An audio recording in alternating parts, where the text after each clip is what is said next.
Welcome back to my table, folks. Just to remind you, you can vote for me instead of shit and shittier. So, this is a little blast from the past. I love the fact that this footage is probably only on VHS now. Brings back life. So, this is a little needle in the haystack that I was finding because I love to review stuff. Finally got a hold of this clip, or that whole show with Roseanne Barr, back when, we were all told, Trump almost was bankrupt or whatever, lost everything. And now, well, he's just where he is now. So, let's get started. It's about 4 minutes. Table in the ground, and I get a penny a foot, but that's a lot of money over a course of a year and a lifetime. He's talking about one of his friends. Like everybody sees it. Nobody sees what I do. And I sort of thought to myself, that's interesting. But I love what I do. And now I do other deals other than buildings. The thing I like best is building or creating something that is really monumental in the form of a building. But we all just know you as the money guy. Well, people think because we want to know, how are you getting all this money? How are you attracting this money to you? Well, I want more money. Money. How am I going to get more money? Money just seems to come. I mean, money comes. Money does come. Money seems to come to me because I do a good job. I'm a professional. I know what I'm doing, and I have a sense of what to build. I know when to build, what it should look like, what levels of quality, and people buy and rent my product more so than they buy and rent other people's product. So you're really saying that you don't do anything for the money, you do it for the aesthetic and the art? I do it for the enjoyment, I do it for the art, I do it for the aesthetic, and a lot of good things come out of that. It's sort of, if you enjoy something, you'll be successful. I enjoy what I do. I think that's true. I really do. I enjoy what I do. That's the key, isn't it? I think so. I think to a large extent that's the key. Yeah, because when you enjoy something, you're putting a lot of energy to it, and a lot of energy comes back. That's right. And you feel it. And Vince Lombardi, the great football coach, said you have to love it. He had this expression you have now. In that case, you had to love hitting. You had to love going and whacking each other. And it's true. If you don't love it, you're not going to be successful at it. Well, now, how'd you get $1 billion in the hole? Who's ever done that before? Well, the market collapsed in 1990, and I went from a couple of billion up to, I had borrowed many billions of dollars. People said 9, and that was How do you fine. borrow $1 billion? It's not easy. You have to be a professional. Your PhD. Got to be a professional. But my assets were much more valuable than that. And then all of a sudden the asset value went down because we had a depression, literally in 1990 to 93 or so. Right. It was certainly a real estate depression. And I had the same debt. All of a sudden the asset values went down. And I went back to work, and I really worked well, and I worked hard, and I focused. I did take, when you talk about energy, I was so successful for so long, for 15 and 18 years, that I thought it was almost natural. And I took a little bit of a time off. I didn't focus the way I did at one point. And all of a sudden I said, hey, I better get back to work very quickly, or I'm not going to have all of this stuff, and I'm not going to be on your program, and lots of other things, lots of other good things. You had a huge wake-up call in those I had years, a wake-up call. It's I never heard the expression. I had a wake-up call. And I had to either get back to work, or I wasn't going to be living at the top of Trump Tower very long. And I did get back to work, and now my company is much bigger and much stronger than it was in the 1980s. It's not even close. And how do they assign worth? Who's the one that's in charge of assigning worth to stuff? Because I know you bought a yacht for $29 million. Right. You did a little bit of work on it. Now it's worth $100 million, which is inconceivable. But who's assigning that? Net worth? Who's assigning? She said it. That's inconceivable. When you buy something at this cost, no matter what you do to it, it's worth that much now. It's called artificially inflating property value. You can watch my other videos. I already explained this, how it's happening in your own town as I speak. Because it already happened to my hometown. It already happened to my mother. They just magically said, the property is worth this much now. So you get to pay the taxes on it. Do. Good luck to all. No, just on the boat. I know you say, they say you're worth $1 billion, but you say you're worth $5 billion. But who's ever seen $1 billion to begin with, and how are they going to tell what the hell it looks like? People say I'm worth different amounts of money, but you can't really. It's very hard to figure what I'm worth because I have buildings, and what's a building worth? What's Trump Tower worth? What's General Motors building worth? What are all these buildings worth? Sometimes they're worth more than other times. But again, you have to like it. If you don't like it, they're worth nothing. Nothing's worth anything because you have to enjoy your life. First and foremost, you have to enjoy. I often tell people and friends of mine, like I have one guy who's not a successful guy, and he did something with golf courses. All right. So the needle in the haystack there, I don't think you guys picked it up because we just don't. Now, when you're somebody of a certain stature, your name, your face is out there, for the most part, you have what is called a handler. So she's questioning him like, everybody knows you as the money guy. Where'd you get your money from? And that man deflected everything. He didn't say, well, I went to the bank of such and such. I went and I talked to my friends such and such. I went and asked this person if they want to invest in me.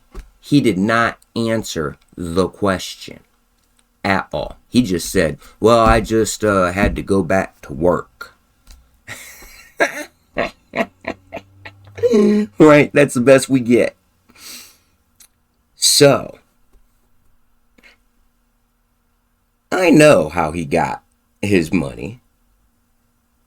And that money came at a cost. And he had to start participating in a system. The system that pretty much says, we're going to have people watching you, aka handlers. They will feed you what you're supposed to do. And you better do it. And since he's an employee of theirs, he's a good worker. Because I believe he's done everything they were telling him to. So right here, when you're watching, now by all means, go try to find the whole thing and watch it. But for a couple seconds,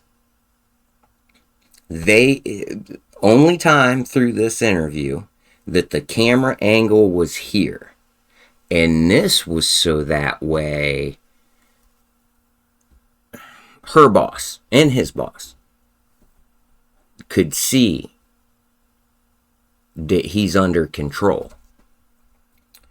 That right there is a very young Condoleezza Rice.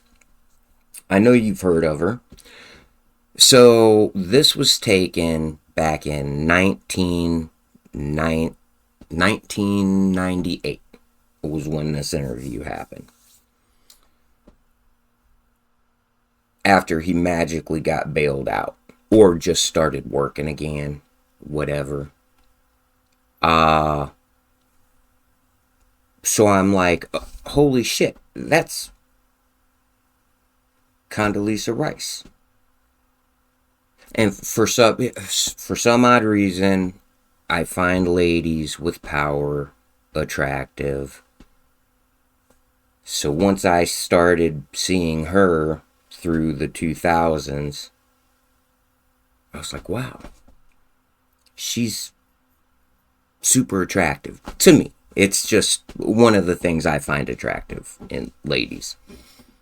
But I'm like, what was she doing back in 1998? Well, I know that when Donald Trump was doing shows, interviews, she was there. I know she did that. So, what was her job though? So I went ahead and brought up her record. It's easy. You find it on Wikipedia. So, 10th provost of Stanford University. She started in 93 around the crash, and she ended in June 99. She did a real good job at her job to get promoted. So what is the provost? Provost. A senior administrative officer in certain colleges and universities. So pretty much she be the money person and the person telling everybody else what they're supposed to do. A lot of folks say that's the dean, but a dean is kind of like the president of the United States today. They're just a figurehead. They're the person that has to eat shit when shit needs eaten. Right? So that's what she was doing back then. Needles and haystacks. Like, I'm sorry, Inspector Gadget was one of my favorite cartoons. My favorite TV show was MacGyver. But then the old man got me on watching some of those inspector movies, finding the clues, putting them together so that way you can actually have a logical conclusion compared to what I know most folks got. I would much rather be illogical with evidence, right? Now, let's go ahead and see what she just recently said at the job she's doing now. First off, this is at the Atlantic Council, U.S. So she be a big figure there. And what the Atlantic Council is it's a think tank. There's several of them. And that's why, honestly, that's why I know what's coming, what's going to happen. It does not matter who's president. These are things that are going to accrue to us. But people don't want to hear about that. Oh, that's a bullshit. They can't do that. Well, I apologize. But they got a lot of folks that put together a plan that says you're going to be wrong. So, anyway, let's hear what she got to say. I think whoever inhabits the White House after in January needs to recognize that the United States doesn't have a choice now, but to be involved in the world and to try to shape the international environment. As I said, great powers don't mind their own business. So the real question is, do you want Russia and China to shape the international environment, or do we want to shape the international environment with our allies? I would say to whomever is in office, strengthen the American defense industrial base. We really have to do that. Work hard with our allies, and yes, Can you hear how she's saying allies? She's not saying allies. She's saying all lies. All lies, which is intriguing. our allies have to do more. We can't have any more free riders as allies. And I think they understand that as you're starting to see countries take on their responsibilities. I would say also, let's be very clear that we are going to oppose aggression, but we can do that with a strong deterrent message. Well, I think whoever inhabits the White House after So, I really hope. I've been saying for a while, when it comes to issues with like law enforcement, corrections, government, schools, I've been telling folks, the only way to clean these institutions up is from the inside out.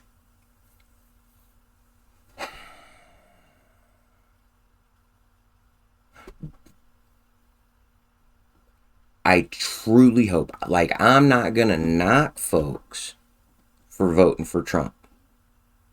Definitely don't vote for Kamala if you think you only have two people you can vote for, and that's just the game you still want to play. But my problem is he doesn't answer questions that I know I want to know the actual answer to. I know that his first election, he literally shut down commerce in my country, right? Like, that's totally against the Constitution. Because I couldn't go to work. I had to go through that shit show of unemployment. I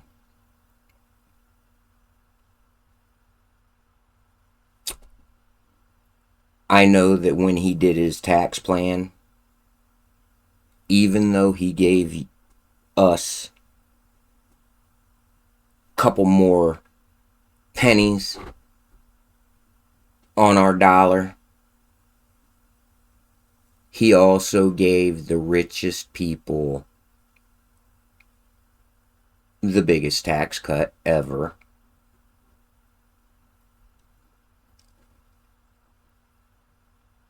And I know that right from the rip when he got there, as a Republican, the Republican Party turned their back on him.